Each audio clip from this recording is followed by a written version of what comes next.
여러분, 오늘 이 말씀을 통해 신앙의 계승이라는 제목하에 함께 말씀을 나누겠습니다. 지금까지 살펴본 이 사도행전을 보시면 당시 유대 종교자들이 이 새로 생긴 예루살렘 교회를 눈의 가시처럼 여겼던 것을 알 수 있지 않았습니까? 부활의 예수님을 증거하고 큰 기사와 이적들이 벌어지는 것을 보면서 다시는 메시아를 전하지 못하게 그렇게 협박과 핍박을 함에도 불구하고 예루살렘 교회의 영향력은 시간이 갈수록 백성들 사이에 점점 더 퍼져나가기 시작합니다. 이러면 안 되겠다 싶어 교회 리더격이었던 사도 베드로와 요한 둘을 맨 처음 잡아다가 가두기도 했고, 그 다음에 그것도 안 되니까 이번에는 12사도 몽땅 잡아다가 채찍질도 하지 않았습니까? 여러분 보시면 핍박의 강도가 점점 심해지는 것을 알 수가 있습니다. 결국 이 협박과 핍박으로 인해서 앞으로 어떤 일이 벌어질지가 짐작이 되고도 남아요. 이제는 채찍 정도가 아니라 더 큰 핍박이 예상이 됩니다. 아니나 다를까 이번에는요, 사도들을 잡아간 것이 아닙니다. 평신도 중에 얼마 전에 집사로 위임을 받았던 스데반이 사내들인 공회에 잡혀가는 거예요. 스데반과 논쟁을 벌였던 공회원 중 그들 중에 몇 사람이 사람들을 매수를 해서 거짓 자백을 시키는 그 일을 통해 스데반에게 두 가지의 죄목을 걸지 않습니까? 하나는 율법 모독죄였고 또 하나는 성전 모독죄를 걸어버렸어요. 그 죄목으로 스데반이 지금 예수님이 쓰셨던 곳, 그리고 사도들이 섰던 그 사내들인 공회 앞에 오늘 서게 됩니다. 여러분, 오늘 본문 읽지는 않았지만 7장 1절을 여러분 성경 한번 보실까요? 성경 한번 보세요. 7장 1절을 보시면 스데반이 사내들인 공회 앞에 딱 설 때 7장 1절 같이 읽습니다. 시작. 대제사장이 이르되 이것이 사실이냐? 그러니까 대제사장이 묻는 거예요. 너가 잡혀온 두 가지 죄목이 사실이냐? 실은 이게 무슨 뜻이냐면 너의 죄를 인정하면 살려줄 수도 있겠다라는 뜻입니다.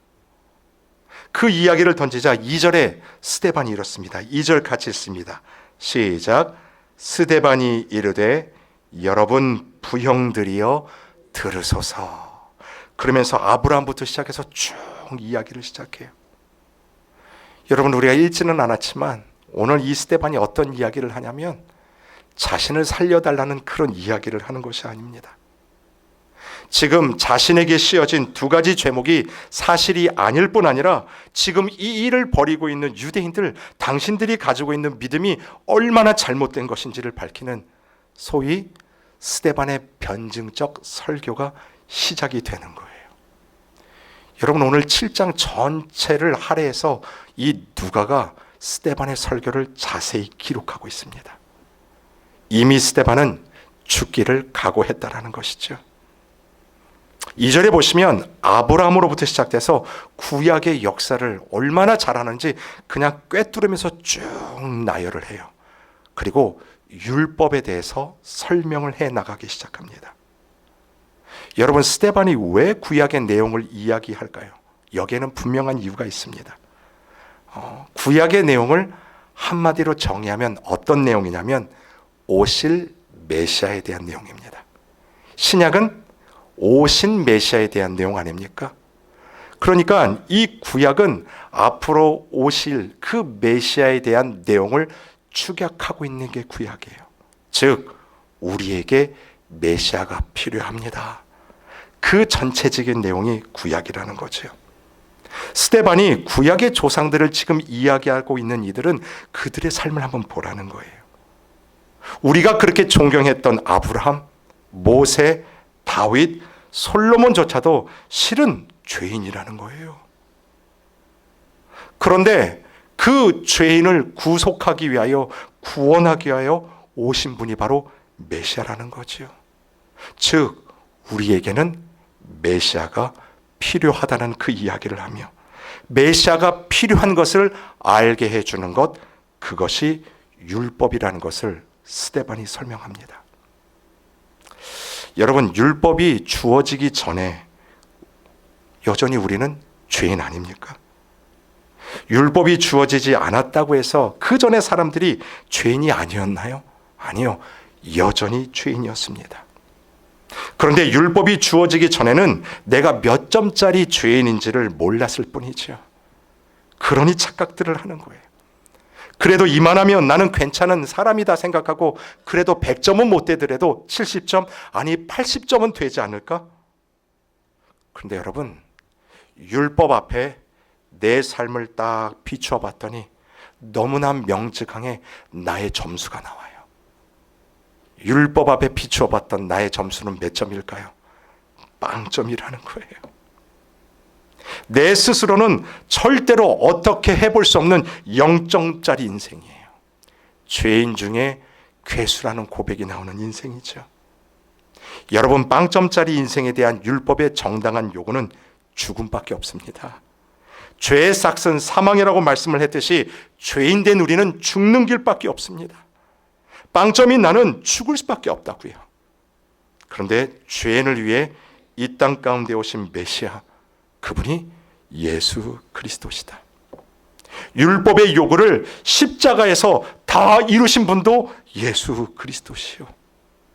십자가에서 목숨이 끊어지실 그때 성전의 휘장이 위에서부터 아래로 찢어졌던 것처럼 너희들이 말하는 그 성전을 통해서 하나님께 나아가는 것이 아니라 예수 그리스도를 통해서 십자가의 그 은혜를 통해서 하나님 아버지께 나아갈 길을 활짝 열어주신 분, 그분이 바로 예수 그리스도이시다.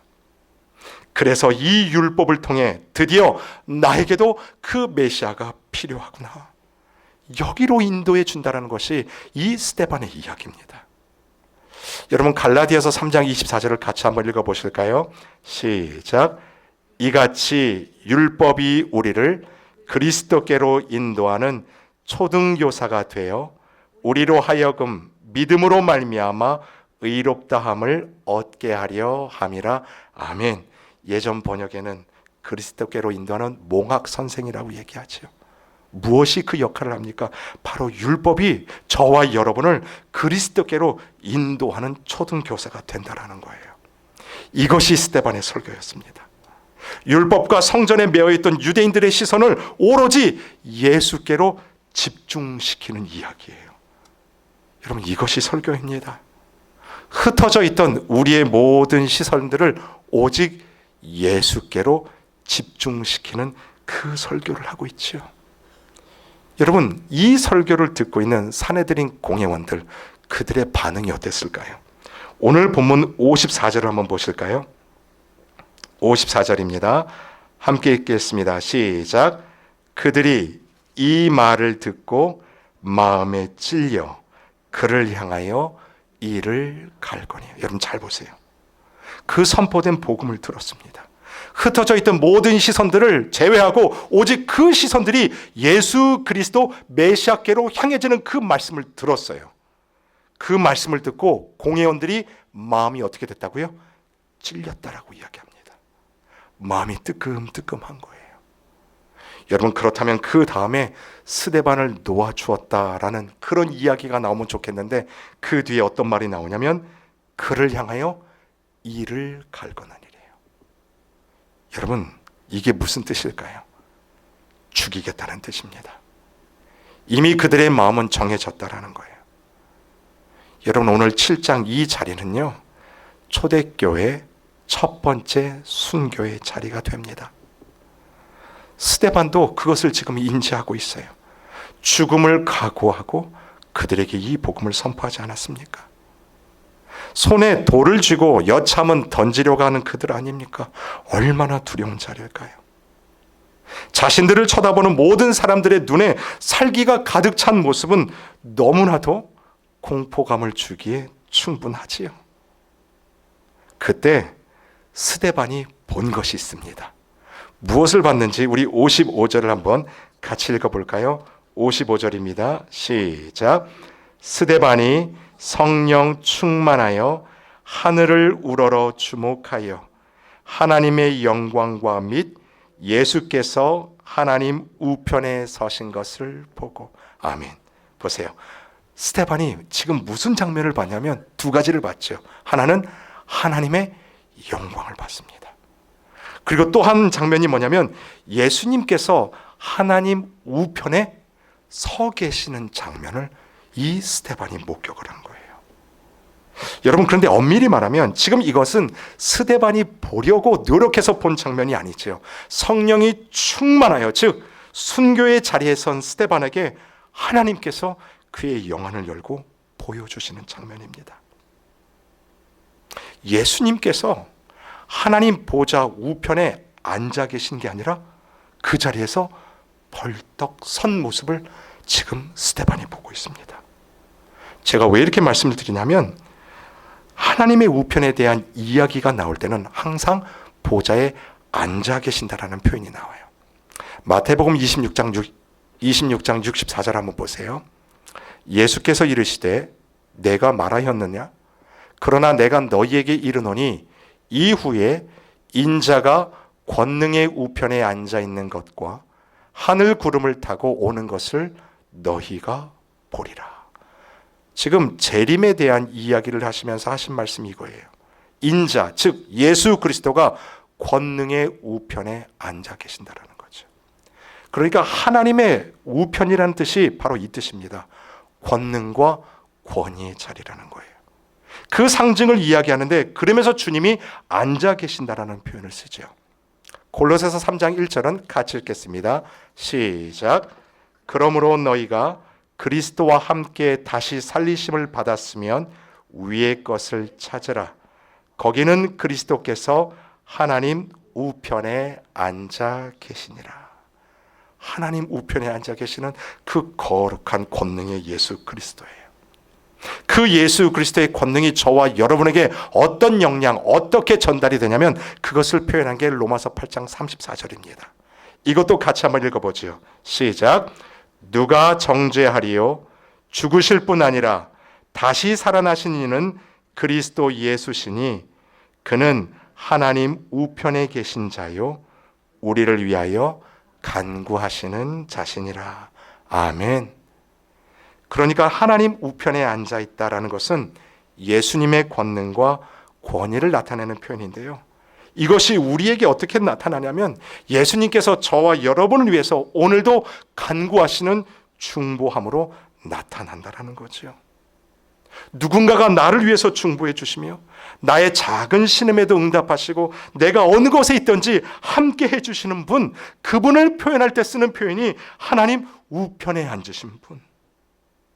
그런데 스데반이 목격한 주님은요, 앉으신 주님이 아니에요. 그 보좌에서 일어서신 그 주님을 보고 있습니다.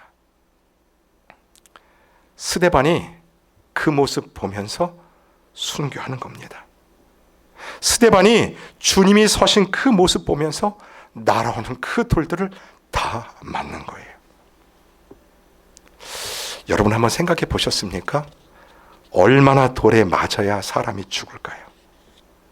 사방에서 지금 날아오는 돌을 피할 새도 없이 그 돌이 얼굴에 딱 맞는데 광대뼈가 함몰이 되고 이 입술에 맞는데 입술이 터지면서 피가 낭자하고 이빨이 부러지고 던지는 돌에 머리가 깨지는 거예요.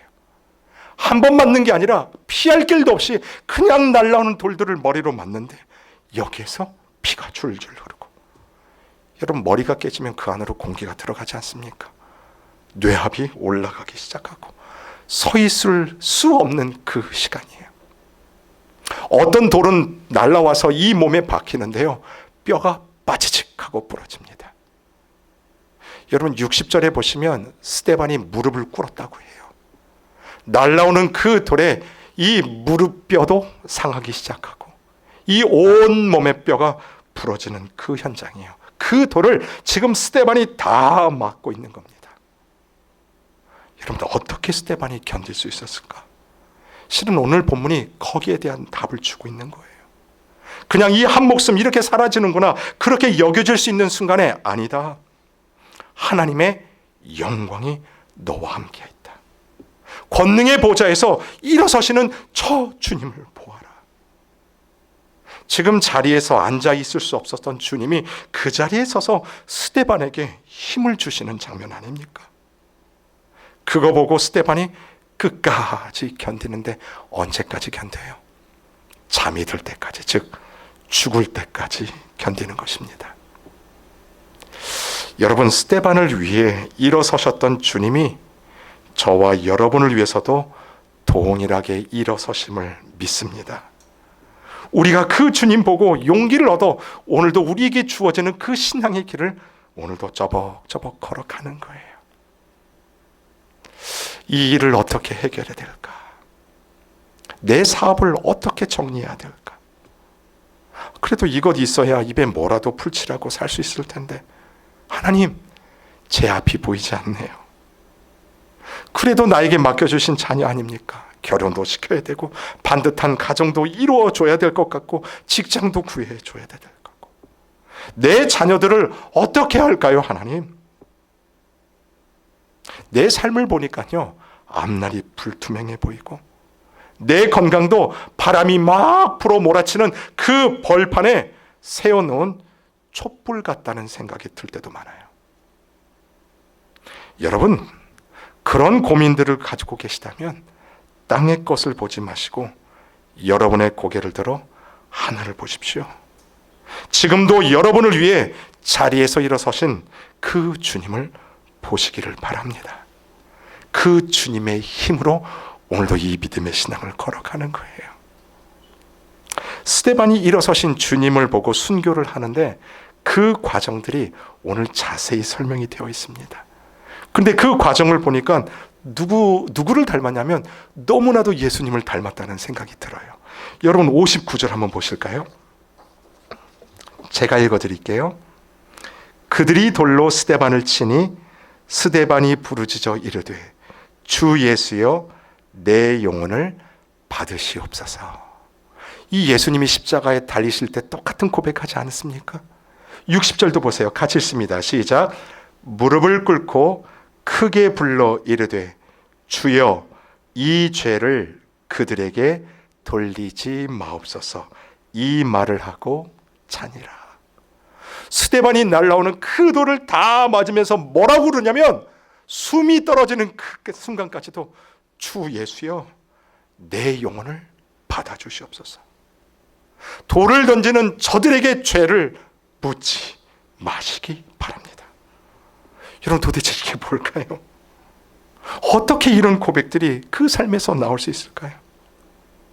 여러분, 왜 누가가 오늘 이 장면을 자세히 기록하고 있냐면, 이처럼 성도의 죽음은 죽는 것 그것으로 끝나는 것이 아니라는 것입니다. 그 죽음조차도 정말 지대한 영향력이 있다는 것을 누가가 이 7장 전체를 걸쳐서 이야기하고 있는 거예요. 복음 때문에, 복음 안에서 죽는 자들을 통해서 하나님이 어떻게 역사하시는지를 한번 보라는 것입니다. 여러분, 실은 오늘 본문의 가장 중요한 포인트는 여기라고 믿어요. 여러분, 오늘 본문에서 스데반이 고스란히 죽는 이 장면을 눈여겨본 자가 있습니다. 그 자가 누구냐면 58절을 다시 한번 보세요. 58절을 잘 보세요. 한 사람의 이름이 등장합니다. 성 밖으로 내치고 돌로 칠세 증인들이 옷을 벗어 누구예요? 사울이라 하는 청년의 발 앞에 두니라. 자, 보세요. 사람들이요, 돌로 지금 스데반을 쳤던 그들이 자신들의 옷을 벗어서 누구 앞에 벗어놔요? 사울이라는 청년의 발 앞에 하나같이 다 벗어놓는 것입니다. 이것이 무슨 뜻이냐면 사울이 이 모든 일의 주동자라는 뜻이에요. 사울이 여기서 그 이름이 등장하지 않습니까? 이 사울이 누구예요? 나중에 사도 바울이 되는 사람이야. 너무나 아이러니하지 않습니까? 스데반을 죽이기 위해서 뒤에서 정말 조종했던 자가 이 사울이에요. 예수의 예자의 경기를 일으켰던 사람. 그래서 합법적으로 예수 믿는 사람을 차차가 잡아 죽였던 자가 바로 이 사울입니다. 그렇게 자신이 혐오하고 핍박했던 스데반이 전하는 복음을 전할 거라고 누가 상상이나 했겠습니까? 다메섹 도상에서 부활하신 주님이 이 사울을 만나줄 거라고 어떤 누가 상상이나 했겠습니까? 근데 부활의 주님께서 이 사울을 만나 주십니다.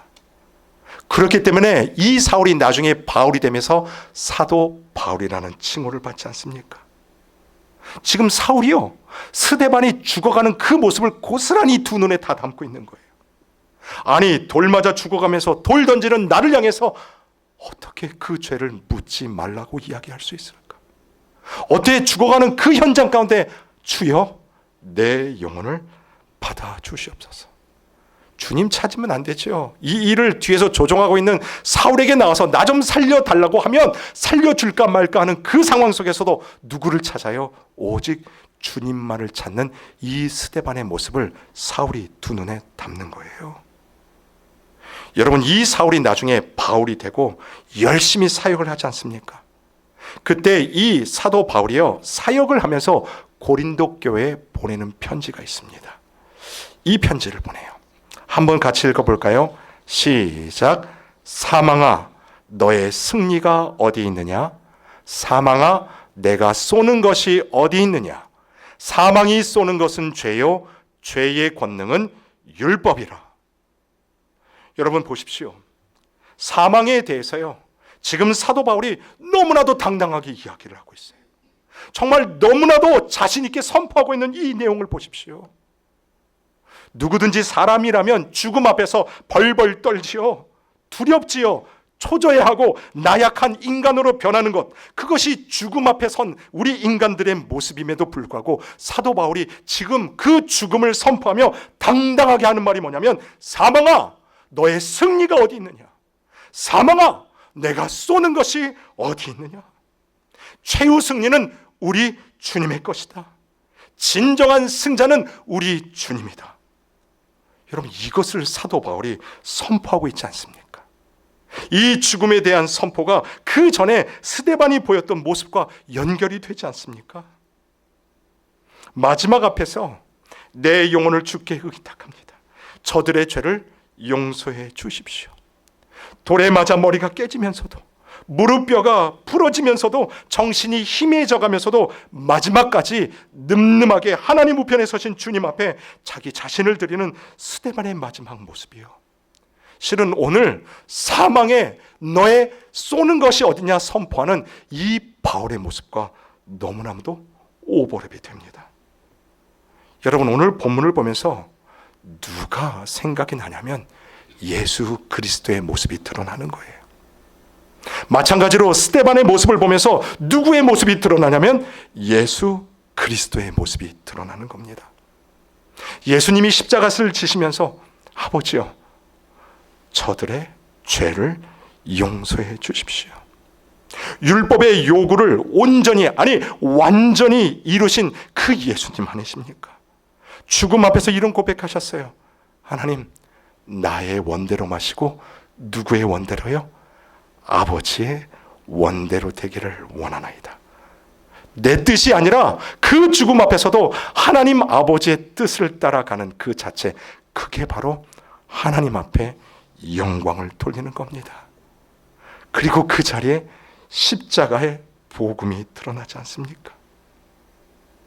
여러분, 앞에서 이미 말씀드렸던 것처럼 핍박과 협박이 점점 심해지면 심해질수록 이 복음의 영향력은 더 커지는 거예요. 스데반에게 주셨던 그 하나님의 신앙의 모습이 누구에게로 흘러가요? 사도 바울에게로 흘러가죠.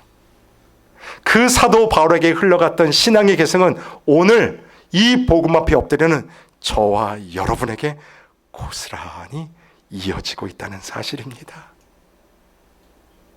저와 여러분에게 주신 이 믿음의 신앙은 우리 대에 끝나는 것이 아니에요. 누구에게로 연결이 돼야 될까요? 우리의 자녀들에게도 연결이 되고, 그 자녀에게 주신 그 믿음은 그 후손들에게 계속해서 연결이 돼야 되죠. 전혀 복음으로 거듭날 것 같지 않았던 사울도 부활의 주님을 만남으로 스데반이 고백했던 그 고백을 동일하게 하는 모습들이요, 오늘도 십자가의 은혜로 구원받은 저와 여러분의 입술을 통해서도 이 동일한 고백이 나와야 되지 않겠습니까? 사랑하는 성도 여러분, 저와 여러분을 통해서 복음대로 살아가는 삶의 모습이 드러나기를 간절히 원합니다. 우리가 짓는 표정까지도, 내어놓는 몸집을 통해서도 예수님 닮은 모습이 나타나기를 원해요. 그를 통해 우리의 가정 속에서 기도의 무릎들이 회복이 되어지고, 도무지 아무 말도 나오지 않을 것 같은 그 황당한 상황 속에서도 그 자리를 뚫고 나오는 찬양의 입술들이 회복되기를 바랍니다. 그리고 우리에게 맡겨진 이 복음들이 저와 여러분의 때, 그리고 우리의 자녀를 통해서 여전히 계승되어지기를 주님의 이름으로 축원을 드립니다. 아멘.